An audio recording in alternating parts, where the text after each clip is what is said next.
Hello， 大家好，欢迎来到安卓的频道，我是安竹。这阵子特斯拉的消息可以说是非常热闹，包含了近在咫尺的无人计程车活动，以及不久前发布的第三季交车成绩单。而对于最近有打算要买车的朋友，我有什么样的建议给大家？还有关于特斯拉的 FSD， 在经过几天的试驾后，有些心得想跟大家分享。另外，对于 FSD 是否误导消费者的争议，最近有起诉讼结果刚刚出炉，特斯拉获得不起诉，而马斯克也开心的说正义必胜。但这场胜诉背后，特斯拉付出了什么样的代价？我觉得各位特斯拉投资人应该都要知道哦。以上这些内容都会在今天的影片跟大家一起分享。各位好朋友，如果你觉得我花大量时间帮你整理与制作的影片对你有些帮助的话，只需要动手在下面帮我按个赞，不需要花你半毛钱，就这么简单。但这就是对我最好的鼓励啦。安主也在这边感谢各位支持我的朋友喽。近期特斯拉最值得关注的几件大事，除了即将来临的10月10号 Robot Taxi 无人计程车活动之外，关于第三季度的交车成绩也才刚刚揭晓。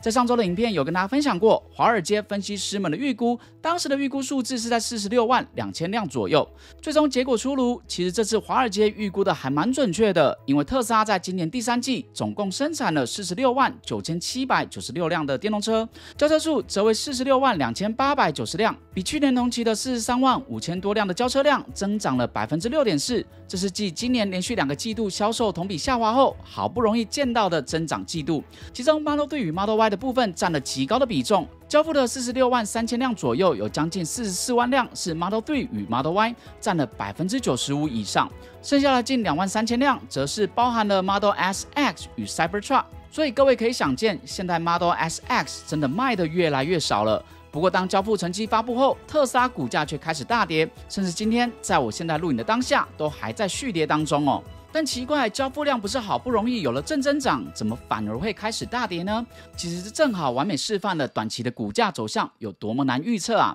许多的新闻指出，是因为低于部分分析师预期的46万3千多辆的交车成绩所导致。但平心而论，我觉得这次的预测已经算非常精准了。有些机构预估的稍高，有些则稍低，但最终出炉的交付数据算是落在大部分分析师们的预测范围内。这些新闻媒体怎么不说这一季的交车成绩高于某些分析师们的预期呢？不过在特斯拉取得正成长的同时，我们看看其他的车厂。在之前的影片我也说过，这季特斯拉拜中国零利率活动以及政府的旧换新补助计划，交车成绩明显提升。而在中国的其他新能源车厂，第三季度的交车数量更是狂飙，像理想汽车交付了15万3千辆左右，年增为惊人的 45%， 蔚来汽车交付了近6万2千辆，季增 12%。 这样相较之下，特斯拉虽然这一季有所成长，但若想要维持跟去年整年度相同的交车数字，今年第四季度至少得要交付51万6千多辆才能达标哦。更别说如果想实现全年交付增长的话，还得比这个数字更高才能实现。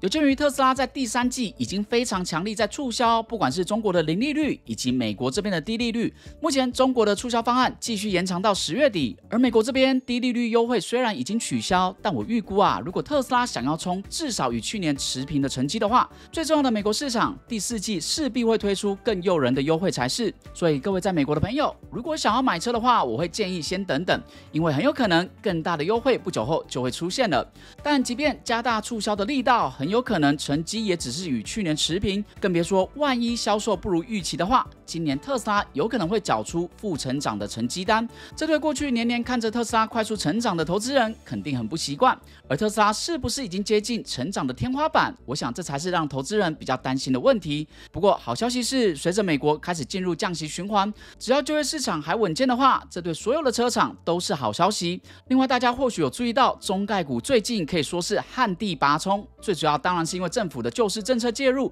其中大家最关心的新能源车部分，由于第三季表现亮眼，许多车厂像是 NIO、小鹏、比亚迪等等的，都是从9月底开始就接连大涨。我猜这一波的涨幅会让许多人心痒难耐，也准备开始进场投资。但这边想提醒大家，投资嘛都是希望能赚钱最重要，所以我个人会选择看好长期发展的板块或公司。另外还有分散投资标的也非常的重要，尤其现在这个局势可以说是很混乱的时期，不管是美国的降息，最新俄罗斯与以色列之间的紧张关系，以及中国的救市政策是否能够成功，太多的因素都可以导致市场短期内剧烈的波动。这也是为什么我会推荐大家，不管你是不是真的要入场投资，富途超大方的开户礼正是分散投资标的的方法之一。以美国为例，只要有美国沙码新开户，前3个月闲置金额就可以获得超高8.1%的利息，而且到期后，富途依旧提供高于市面银行不少的存款利息，再加上达成入金任务后，还能再获得免费10股股票，这么安全又高报酬的被动收入，各位想增加财富的朋友千万别错过了。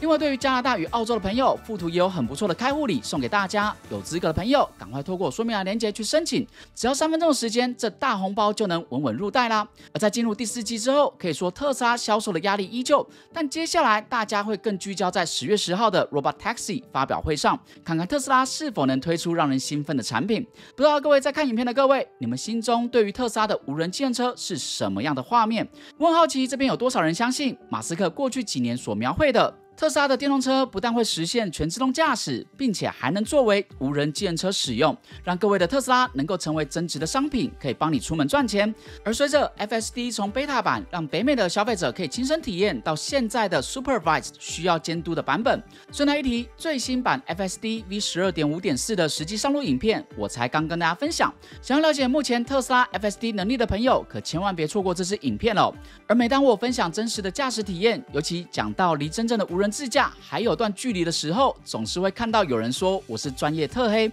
但这真的是在黑特斯拉吗？难道各位没有察觉，特斯拉对于全自动驾驶的策略正在悄悄转向，包含了把过去几年关于车辆硬体足够支援全自动驾驶能力的文章都给撤掉，以及目前官网贩售的 FSD 也已经加上需要受到监督等字眼。而马斯克对于 FSD 的预测也不像过去这么频繁且坚定，在过去将近5年他每年都说今年年底就能准备就绪，但今年数个月前他则是说到，如果特斯拉明年不能实现无监督的自动驾驶，他会感到非常惊讶。本来我并不太相信特斯拉有可能在明年会实现无人监督的自动驾驶，但现在特斯拉将要推出专用的无人计程车，马斯克的这项宣言反倒变成了有可能了。只不过可能跟原本大家期待的不太一样，就是无需监督的自动驾驶未必会在各位的车上实现。我这么说真的不是为黑而黑，上周才跟大家分享过独立测试机构 AMCI 他们做出了 FSD V12.5 版，平均约13英里就需要人为介入的结果，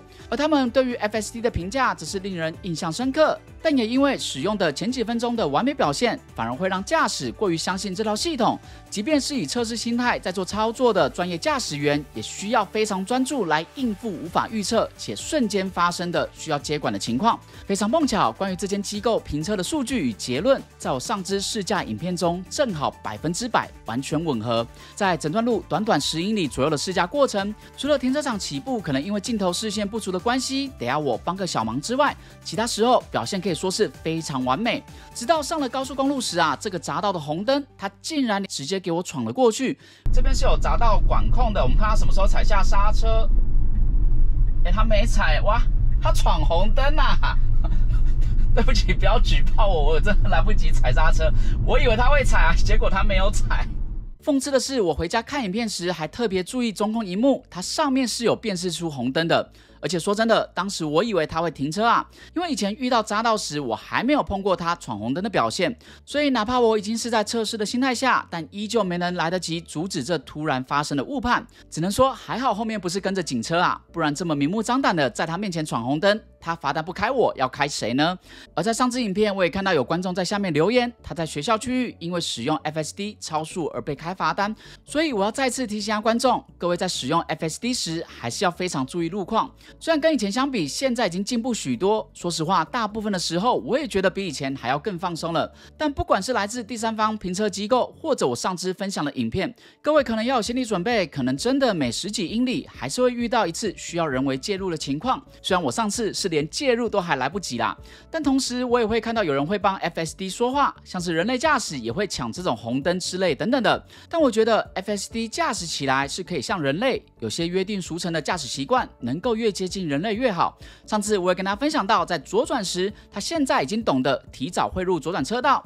像这一点我就觉得非常好。希望他未来可以更像人类一样，能够侦测如果附近有警车，那最好就照规定驾驶。但对于红灯或者 stop sign， 不管周围有没有警察，我觉得都是不应该闯过去的。但偏偏我自己就是亲身遇到了这样的实例，所以这也是为什么我认为短期内我们的特斯拉要达到真正无人自动驾驶的距离还挺遥远的。因为对照其他驾驶座能真正无需坐人的自动驾驶车辆，动辄是数千甚至数万英里才需要介入一次的程度，目前真的还是差得有点远。但如果我们是站在辅助驾驶的角度来去看 FSD， 它的表现确实算是非常优异的。只不过过去马斯克总是以无人驾驶来作为 FSD 会达成的目标，但在经过这么多年后，却还在 Level 2。以美国人这么爱告人的习性，之前早有人对特斯拉的自动驾驶涉及误导性言论发起诉讼。这几天诉讼结果刚刚出炉，特斯拉胜诉，马斯克也在他的 X 上发文说道正义必胜。但如果你有仔细看法院庭审内容文件的话，就会发现这个胜诉其实并不是那么的光彩。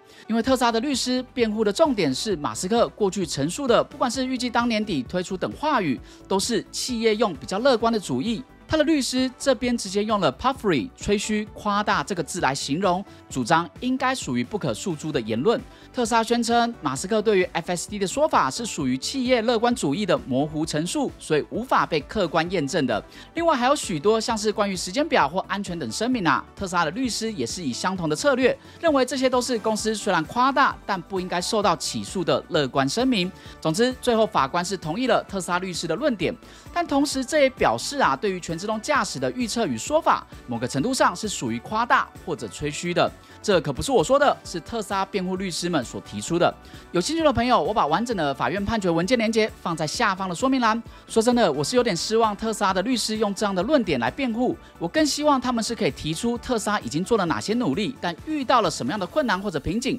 所以迟迟无法达成目标，而不是直接说马斯克的这些说辞都是企业常见的乐观吹嘘言论。消费者或者投资人，你们本来就不应该依赖这些所谓的误导性陈述，因此主张特斯拉不应该受到起诉。我再强调一次这可是特斯拉的辩护律师们的论点，但或许这样的说法更有可能帮特斯拉争取到胜诉，我不知道，这部分还需要更懂法学的朋友来说明了。所以真的是我在黑特斯拉吗？还是某个程度上我只是说出实话而已？我已经尽可能的提出各种评测数据，我自己的驾驶画面，现在甚至连法院判决都才刚刚出炉，只希望能够让大家了解目前真正 FSD 的能力所在。至于是不是在黑，我想大家心里自有公平吧。当然，好不容易收到了 FSD V12.5 版，接下来还会帮大家做更多的试驾，包含了夜间驾驶、更复杂的路况，甚至山路等等的。各位有兴趣的朋友，可千万别错过了。今天影片就先聊到这边，感谢所有看到这里，并且已经帮我按赞以及追踪我频道的朋友们。有资格申请附图账户的朋友，千万也别错过了。我们在下次的影片再跟大家分享更多有趣的话题。感谢你的收看，我们下次见，大家拜拜。